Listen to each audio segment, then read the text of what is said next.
Hey, everybody. Welcome back to the podcast. I'm so excited today to have executive coach, author, speaker. He and I are actually living parallel universes. Married to his high school sweetheart, same number of kids. He's from Michigan, which is not his best attribute, but now lives in Texas. Everybody, welcome to the podcast, Jon Kidwell. Jon, thanks for being here today.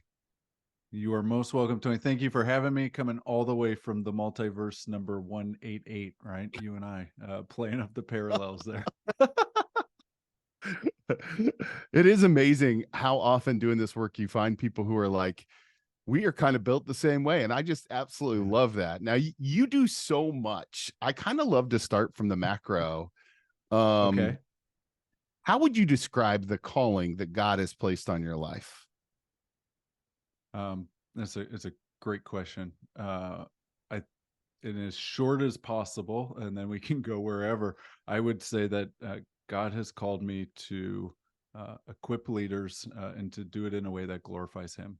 And that is what I use as kind of my purpose, my marching orders that then I hope and continue to refine and work into all of the different layers of life through my marriage, through my kids, through my volunteerism, and most definitely inside of the business, right? That we meaning my wife and I, have built and that we lead and used to go serve mission-driven organizations and their leaders. And so I start with that, the gifts and talents that God has given me. Like we see in First Peter, we're called to use those to serve one another. And so mine, leading, teaching, those are there. So equipping and teaching and doing it in a way that glorifies God is the start, the foundation, if you will, for the marching orders. One of the things that's so interesting about your business is that you love to use the term mission driven. And I'm curious, how do you, when you get a phone call and they're like, Jon, we need you to come save our organization or whatever, how these calls go. How do you determine who is mission driven? What does that mean? So the saying that we couple with that is that a place that does business for something greater than the bottom line. And so that's kind of the tagline that we put with that. And then what we start to look for, and really in the discovery process, is the big old question. Simon Sinek laid it out for us. And it usually is the foundational question for all things marketing. And it's usually the foundational question for the behaviors that we do anywhere we do. Why? Why do you do the work that you do? What's the purpose of the organization? If we can find that, and if it comes down to, man, we put in sprinklers and we lay pipe, but it's really so that we can keep people safe in commercial housing. Like, wow. If that's the thing that drives them, right? And oftentimes we also find with a high purpose, something where we do this more than at the end of the day, just to say we produced X number of widgets or this percentage of Q3 earnings. Those things are great. We also need those things, but if they have an articulated purpose and then values that align with that they choose to infuse and lead the organization through, that's what we're looking for when we talk about working with mission-driven organizations. And we want to work with those that have that, and also those that say, yeah, we're trying, but I don't know that we do have that. And all of us, have opportunities to continue to improve and tighten up the ship in the shop, if you will. But that for us is it, is that doing business for something greater than the bottom line with a clear purpose, infusing the values that they have so that they can lead their people well. Now, over the years, you've done a ton of work in nonprofit organizations. You've led a lot of things, by all accounts, very successful. This step of faith to your own business, I'm kind of curious if you would tell us the genesis story about how you knew it was time to start this brand new project, which by all accounts, as an entrepreneur myself, is really scary. It's extremely frightening, and it's made really easy when you get fired. Now, yeah, as my wife would tell me, you didn't get fired, you got laid off. And I say, semantics. So I got laid off. And it was one where you're going to get way more than you bid off for, but I hope everyone can come with us, because I also think every single one of us has this at some point, a little bit of a wilderness kind of journey, or that breaking point where we just are down on our knees crying in the shower, or there's something that hits us that starts to kind of unravel so much of what we may have been building for ourselves, or trying to hold together as best as we can, even though we might be getting ripped apart. And that's where I was. I had my identity wrapped up very much in my work, and that was who I was, and that was how I was. I don't know that a few years ago, I could have separated any of those things out for you. Hmm. And so when I say I got fired and laid off, like every single future plan that I had that type of work baked into it. Wow. And and I put a lot of pride and success in being successful in that. And I didn't feel successful all the time, but it was very much kind of wired into that job that I had. And so when all of that went away, I had the great opportunity and challenge of figuring out what is there that is core. And so I knew that I wanted to get into a place where I could do something that was of service. That is a part of who I am. If you take any of those personality tests, which I think are great ways that we can become aware of ourselves, social service, kind of compassion, any of those, off the charts. I'm enough of a chameleon. I pretty much ride the center line on any of those, where I can go flip flop either way. But man, you tie in something about service, compassion, helping others, and it's just like bloop, off the chart. So I knew that was going to be there. But beyond that, I truly spent 6 months coming up with, well, I think they're great. I don't know that they're all great, but I think they're fantastic ideas every 2 or 3 weeks. And I'd have it all out, and we'd have our 1-page business plan, and I'd have vision, and I'd sit there with my wife, and we'd talk about these things. And she's like, that's awesome.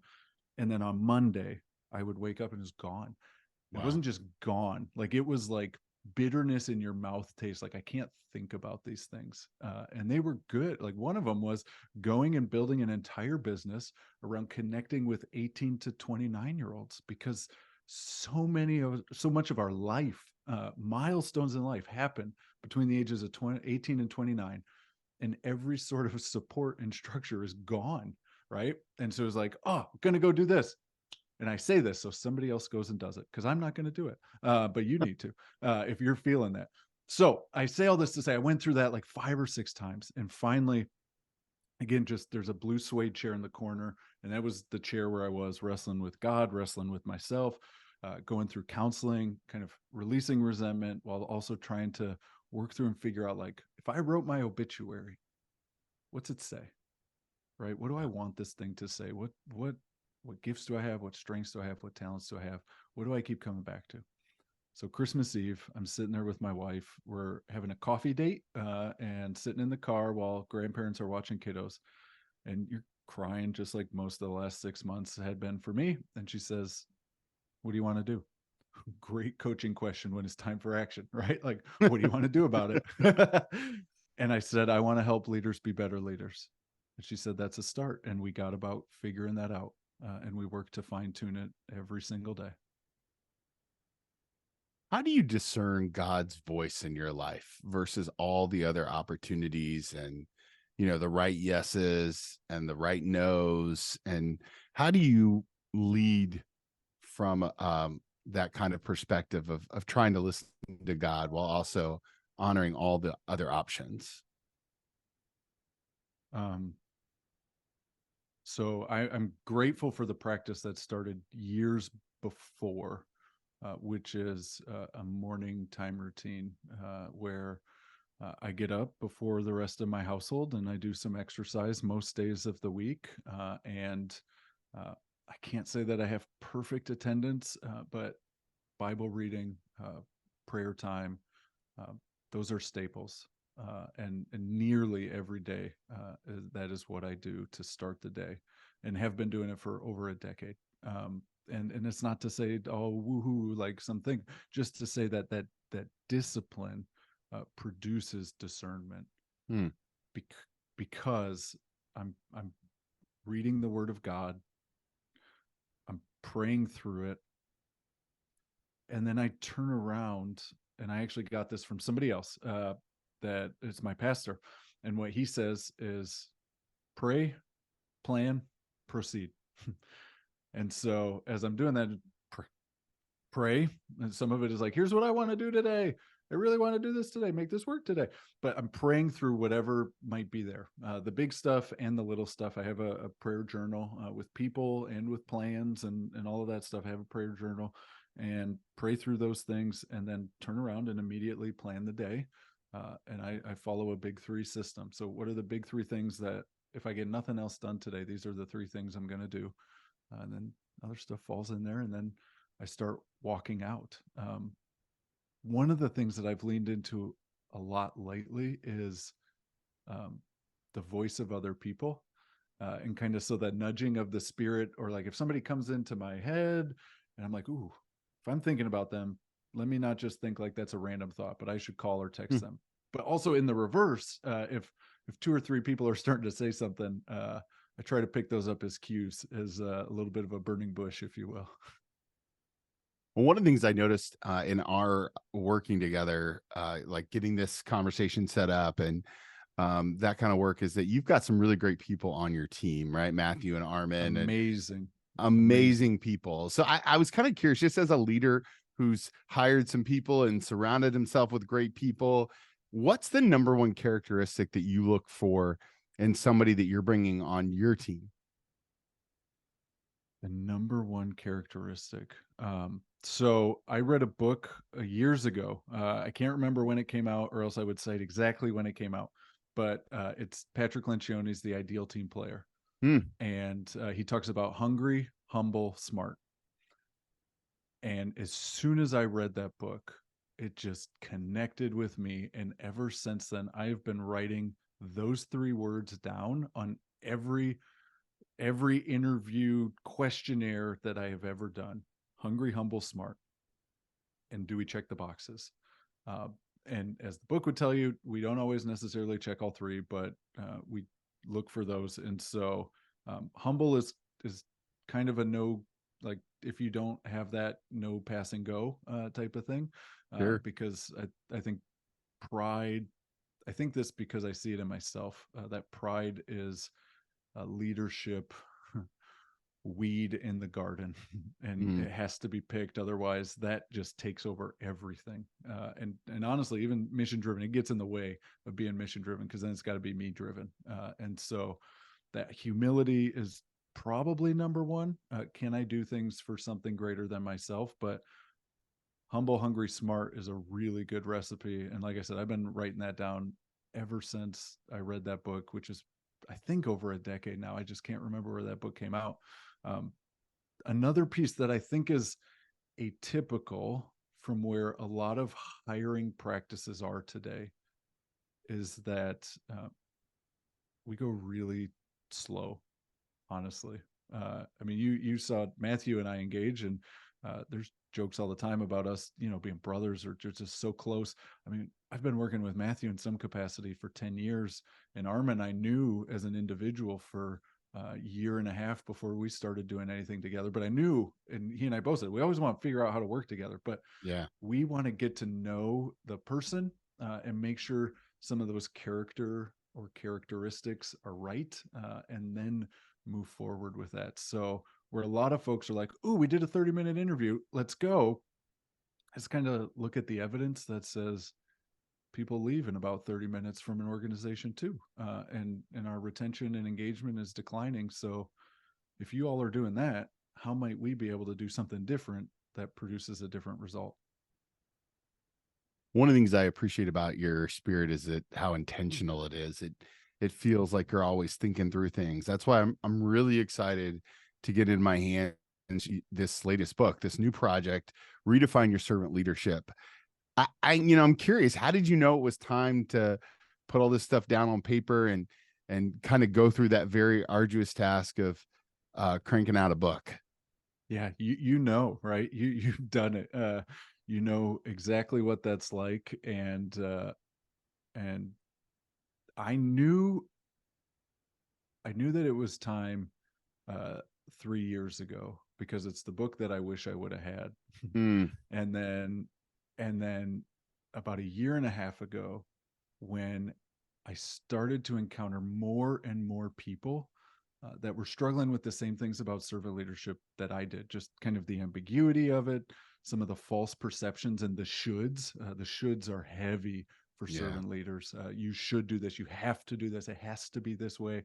It can't be that way. And others started to share those with me through coaching, and through just bringing up, it's kind of like one of those non-offensive offensive words of like, oh, I'm a servant leader, and they're like, oh, let me tell you, la la la la la, right? And so as soon as I started to figure out that what I was feeling was not just a me thing, but it was a we thing, I knew it was time. And the one that really just nailed it in the coffin for me was, I was with a woman who had a lot of leadership responsibility in a global not for profit.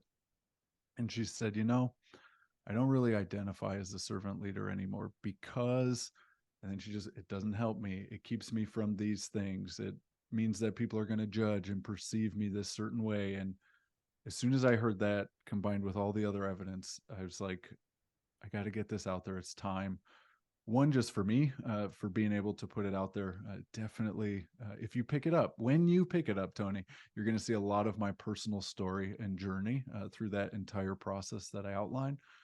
But hopefully, it also then helps others to be able to clearly set themselves on some of the best characteristics of servant leadership, what it is to do it in a way that influences others positively towards a shared purpose, and then show up in a way that, as I know you enjoy and appreciate, one where I can put a little bit of myself just right over here, so that I Yeah. can show up and serve you, washing the feet, doing what needs to be done for your benefit, for the benefit of the organization.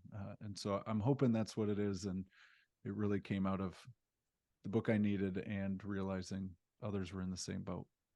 I'm always curious, because the task of writing a book is so tough, and it's a lot bigger than most people think.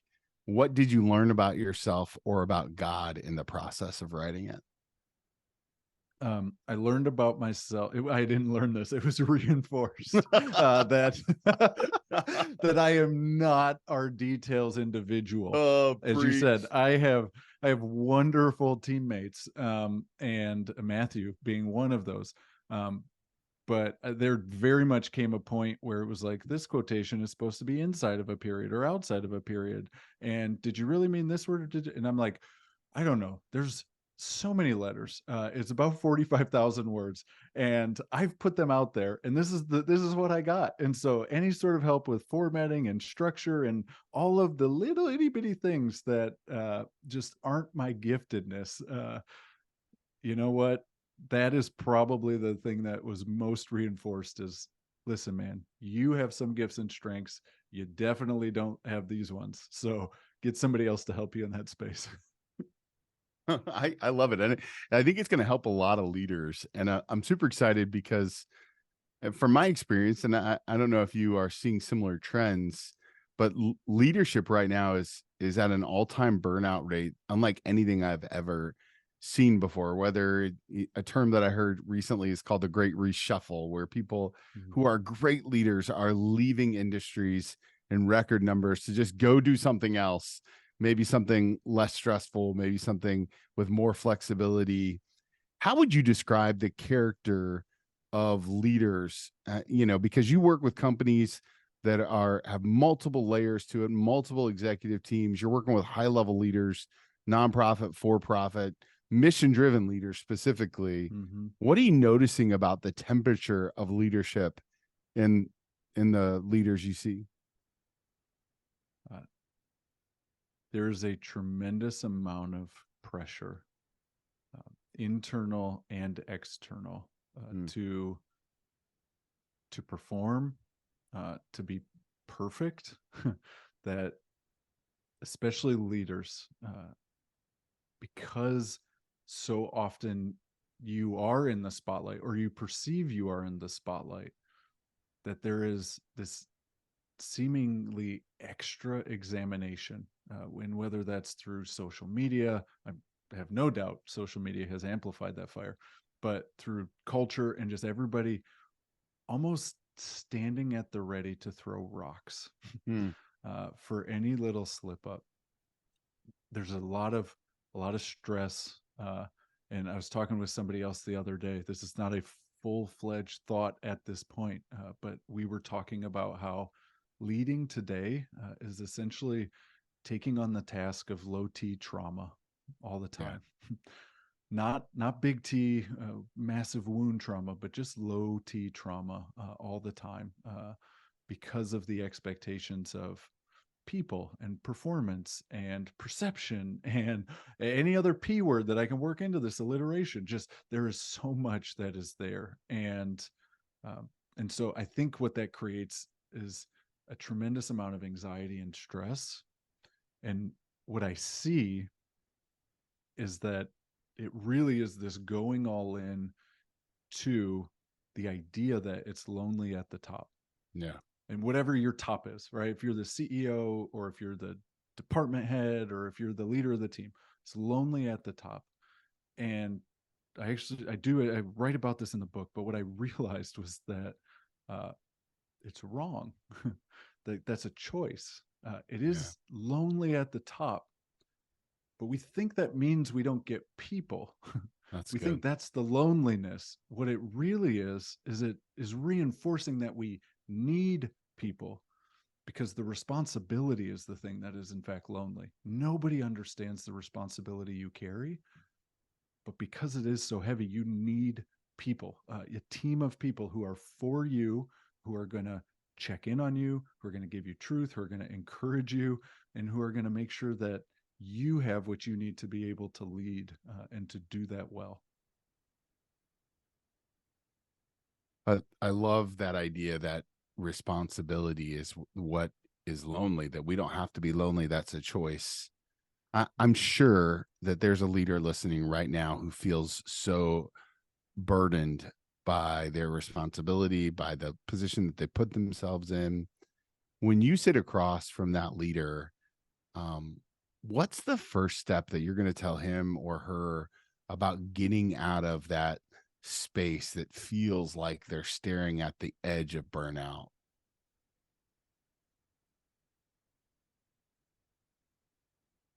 So I think the first thing would be, I want to let them know that it's okay if they leave, Hmm.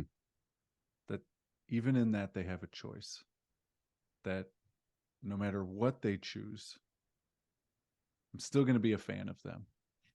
That no matter what they choose, there's still going to be something on the other side. And then almost always quickly turn to, not saying that that's what we have to do though. And so then try to work with them to uncover what is really going on. Yeah. Is it a story that I'm telling myself about how I have to show up that's leading to this burnout? Am I replacing another piece of life that I don't want to engage in with being here at work? Am I kind of stuck in some of the have tos, instead of what I might want to do or what I get to do? And trying to figure out what those are, and then test them against what's really going on. Is it true that you have to be here 60 hours a week? Is it true that your boss has it out for you? Is it true that whatever it might be? And if we can figure those things out, right? If there is permission and knowing that you're going to be okay on the other side of this, whatever it is, if you've got to get out, you got to get out. It's okay. And for so many of us that find ourselves mission driven and in a serving profession, that feels like quitting. That feels like we're being disloyal. It feels like perhaps the purpose or the call that I might feel doesn't go with me where I go, um, but it does. Yeah. And that's what I found in part of my story earlier, is that I always was the leadership guy. That's always what I wanted to do. Hmm. I just had to figure that out and then pick it up and take it with me for wherever I was going to do that. That calling is can transcend whatever kind of vocation I find myself in. And so giving them that permission, then figuring out what's at the root of this. And sometimes it comes down to something as simple as, oh, we're just really bad at delegating. Or perhaps, perhaps I just need to start having more clear, crucial conversations that are both kind and honest. And if we figure out what that is, try to relieve, some of the pressure that is what's amplifying that temperature gauge, if you will. That's very well stated, and I think that's going to resonate with a lot of leaders. I always love to ask people who are putting books out into the wilderness. My podcast family loves to pray.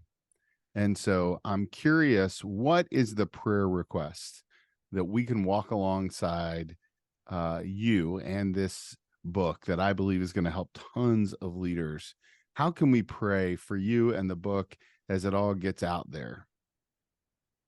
Thank you for that. And I said earlier, right? I want to respond to the spirit and what I'm feeling. And so here's what's going on, and the prayer that is most powerful. Most often, we work with folks that don't necessarily have a relationship with Jesus, that don't understand some of the things that we are talking about on this podcast. We're a biblically based, research informed, and reality tested organization. That's how we want to approach the work that we do.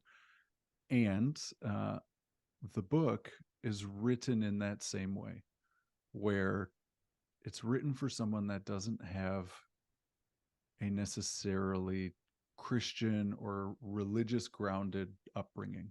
Hmm. And it continues to build throughout the book, introducing different biblically based ideas, instances in and around church and my life, individuals, pastors, and business leader, the Barnharts and Barnhart Crane and Rigging. And if you want to go figure out some of the power and amplification of redefined servant leadership, just go look up Alan and Catherine Barnhart, Barnhart Crane and Rigging, and find any media story you can on them. It's powerful. And I'm going to leave all of the surprise of that to you. But at the very end of the book, I introduce the servant leader who redefined it all. And I introduce folks that may not know about Jesus to some of the things that I learned about Jesus kind of through the last decade of my life, and how he might not have been the nice, people pleasing, naive individual that I thought he was growing up, but in fact, he was bold and he was mission driven and he loved people always. And that also came with the kind truth, and that he was very, very sincere, and he was very, very strategic. Some things that don't also always go together with servant leaders. And I introduce it in a way that they get to know him. And then there's an opportunity, if they so choose, to talk more about that good news that Jesus brings us, and what he redefined for all of us. And so I think that somebody's going to find the book that has no idea what we're talking about, and there may be an opportunity for them to learn just a little bit more about the faith that I have, and many of y'all, if not all of y'all, probably share. That's wonderful. I love that's what I affectionately call sneaky Jesus, Yeah, right? Like we do it's too. Yeah. sneaky Jesus, which is so good. And okay, I have one more question for you. But before I ask it, I know that the podcast families one is going to connect with you all over the interwebs. Where can they find about your podcast, about Leadwell, about coaching, about all the things? All right. So on the webs, the interwebs of everything, if you will, a lot of it is just found through finding my name on the different platforms. It's Jon with no H, so Jon Kidwell. It's LinkedIn, Instagram, Facebook, and then the Leadwell page, Leadwell, is the handle for all the business stuff. And if you go to leadwell.com, Leadwell.com, you can find everything there. And if you are specifically looking for the book, Google search, enter in the title, redefineyourservantleadership.com, and you'll find what you need to find. Awesome. And of course, we'll link to that all in the show notes. And so, last question I always love to ask people is an advice question, except I'm going to Okay. ask you to go back in time and give yourself one piece of advice. However, I get to name the season of life that you're in. Okay. I'm ready. So, I want to take you back to the day you were fired, to use your term, but the day you were laid off. At the end of Mhm. that day, if you could go back and sit knee to knee with that younger version of yourself, hold his hand, look him in the eye, and give him one piece of advice about the journey he was going to go on, what's the one thing you're telling him? Go all in faster. Hmm. I think there was a lot of hesitancy in trying to make sure you do all the things or figure out everything. And even just in some folks, you may experience this too, but when you start a new business, there's this idea that I want to kind of do everything for everybody because truth be told, sometimes you got to put money on the table, right? And you got to figure that piece out too. And what I would go back and tell myself, which we've done it pretty quickly, but I would say, uh, go all in faster. Go all in on the things that you know you want to do that you think are going to help and serve people, but you're getting in your own way. Um, right? So maybe doing a podcast or posting stuff online or making that sales call, but you don't really want to make the sales call because that's one of the things that you know you're good at, but you don't really want to do. Any of those things, whatever it might be, go all in faster on the good things that you know are needed, and that will help people and it'll work out for you. Jon, such a gift to be with you today and your heart. And I just, man, I love the work that you're doing for mission driven leaders all over the place. So thank you for being so generous and the time of connection today. Thank you, Tony. This is an absolute pleasure. And y'all, you can do the swap just like Tony and I did. Make sure you check him out on the Leadwell podcast because he has some amazing things that you all need to see. Thank you for doing that, Tony. Thank you for having me on here. It's been a wonderful day with you.